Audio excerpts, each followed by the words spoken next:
Let's bring into the conversation now our friend Josh Sherrard with Berna Law Enforcement. He joins me. Josh, thanks for being with us on this Friday night. Before we get into the details of the report, the summary released today by the Secret Service, I want to get your thoughts on some of our reporting here at Fox from earlier in the week about the level of protective detail former President Trump was afforded in the wake of the July 13th assassination attempt, the first assassination attempt. Sources to Fox say that it was enhanced in the wake of that, so much so to the very same level as a sitting president, as the current president. And the Secret Service was citing that very fact to say, well, that is why the Secret Service agents thwarted this latest one, because of the enhanced level here. Is that answer, is that explanation going to satisfy people like you just saw in Rebecca Castor's report, Josh Hawley, Jared Moskowitz, others? I really hope not, because I can't foresee that being the actual case. I've had the opportunity to work with presidential details with the Secret Service on multiple occasions, and it was way more than what we saw in Florida last week. I mean, where were the multiple counter sniper teams? Where were the multiple CAT teams? The counter assault teams, the sweeping, the bomb dogs, the sweeps that go on beforehand. I mean, that stuff starts hours and hours beforehand, even on an impromptu visit. So I cannot imagine that is the same level of detail that a sitting president would get. And they really need to take a closer look at exactly what kind of security they're affording him and make sure that it is adequate, because I cannot see the level of security that they had being adequate moving forward. Okay, and we do know that there was no full sweep of the golf course, that this was somewhat of an, like you said, impromptu event, Donald Trump golfing on a Sunday with friends here. And so that is what the Secret Service, at least according to sources to Fox, telling us, I believe they were telling Fox's David Spunt that earlier in the week, that because of the enhanced level of security post-July 13th, that is why that they were able to spot Ryan Routh and open fire on him. Of course, we know Routh got away eventually and then was apprehended later after a police chase here. So it doesn't seem like you're buying that explanation. No, I really don't. There may have been an enhanced level of security. He may have had a larger close protection detail, but definitely not to the level of sitting president. All right, Josh, let's talk about this 5-page summary that was released in the very wake of July 13th. The Secret Service implemented or began a 60-day review of what happened. 60 days is up, and the report was released today. It was 5 pages. It summarized the key conclusions of this yet-to-be finalized report. So this is just a preliminary summary, it seems. But according to some reports, it lays bare the cascading and wide-ranging failures that preceded the July 13th shooting there.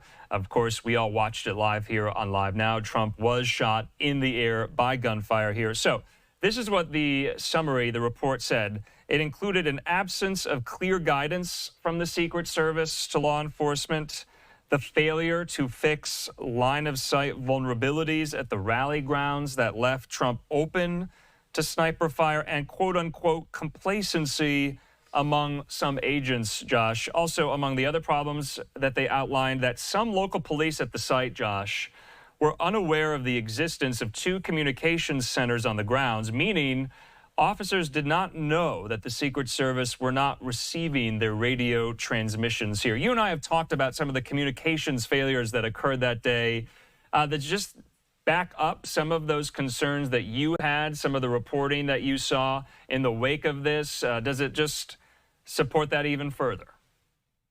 Yeah, absolutely. I mean, the 2 big takeaways from this preliminary report should be the lack of communication and the complacency. The communication, anybody that's in law enforcement, emergency services, the military knows that in a critical incident, when things go south, the first thing to break down is communication. That's why there's primary, alternate, contingency, emergency plans for that should be in place. But the bigger issue is that it wasn't just the communication failures during the event, but prior to. The amount of planning and the amount of communication between federal and local law enforcement prior to the event just was almost non-existent. I mean, the local police didn't even get an actual plan from Secret Service until 1:30 the afternoon of the event. That's 30 minutes after the doors open. Right. So there's no time for anybody to try to get in place or develop any more security than what was already available.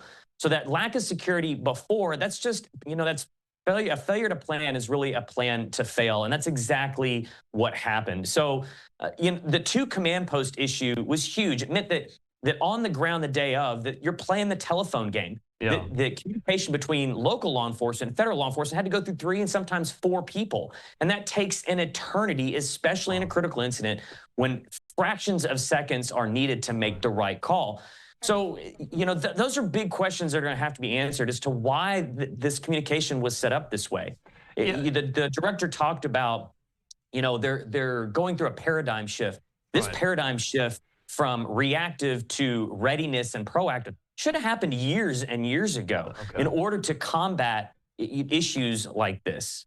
It does seem somewhat haphazard that, and we were talking in the wake of this, I believe, that there was finger pointing between Secret Service agents and local and state law enforcement on the ground, kind of this blame shifting going on in the wake of, this accountability question of who was responsible for some of these communications failures, though it does seem like the Secret Service is taking the lead in the blame for some of those communications failures here. To your point, I just want to reiterate also that law enforcement, in this summary, they say law enforcement also overly relied on cell phones instead of Secret Service radio frequencies to communicate vital information. They say as officers searched for Crooks, the shooter, before the shooting, details were being transmitted via mobile cellular devices in staggered or fragmented fashion instead of through the Secret Service's own radio network. So you want to talk about finger pointing here. It seems like the Secret Service, though, isn't taking the blame for that, about state and local law enforcement heavily relying on their own cell phones. We had reported this in some of the timelines put out by some of these lawmakers in their own separate independent investigations, that people were texting other people a lot, and there was a lot of piecemeal information going out to different sources and different people on the ground. And this just spells out radio transmissions were completely sidestepped. Yeah, so it seems like, looking at some of the statements that were made by local law enforcement afterward, it seems like a lot of those law enforcement agencies didn't even have common frequencies, didn't even have the ability to communicate, which is just absolutely absurd. Being a law enforcement officer in Texas for 10, 15 years, we've had common frequencies that are available to every law enforcement officer, first responder, firefighter, EMT, and federal law enforcement in the state. And this is available in most of the country. So I don't understand why there was this breakup of communication throughout the event, and why there was this fractal communication. I understand that sometimes you have to rely on the backup plans of cell phones when everything else breaks down, but that should be so far deep in the communications planning because you have all those other frequencies in place. All right, so Josh, while I have you here, I want to move away from this preliminary summary here to Capitol Hill, which I thought was quite interesting today. We have a live picture there at the U.S. Capitol at this hour, Josh. So the House of Representatives today agreed via unanimous consent to expand the purview of the bipartisan task force on this assassination attempt to include the second attempt over the weekend while he was golfing in Florida.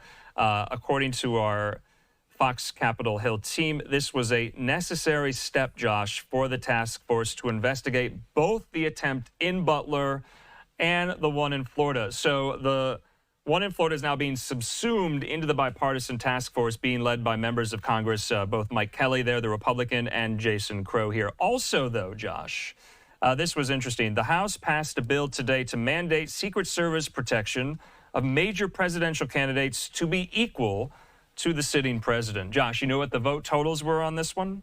405 to 0. 405 to 0. No nays. Good. There were 26 members who were absent for the vote. That's beside the point. No nays on this. Completely bipartisan. Will it pass the Senate? Yeah, absolutely. I mean, obviously, with that strong support in the House, you're going to find that in the Senate as well. But this is the only way to preserve true democracy. We can't have one candidate, regardless of where they sit, getting more protection than another one and leaving a candidate out in the wind. That's asking for that candidate to have their life put at risk. And the only true way to preserve that democracy and the chance to have a fair election is to make sure that both of those candidates are equally protected until that election. All right, Joshua, we're going to have to leave it at that. We do appreciate your time and your insight onto these stories, and have a good weekend. Absolutely. Thanks for having me.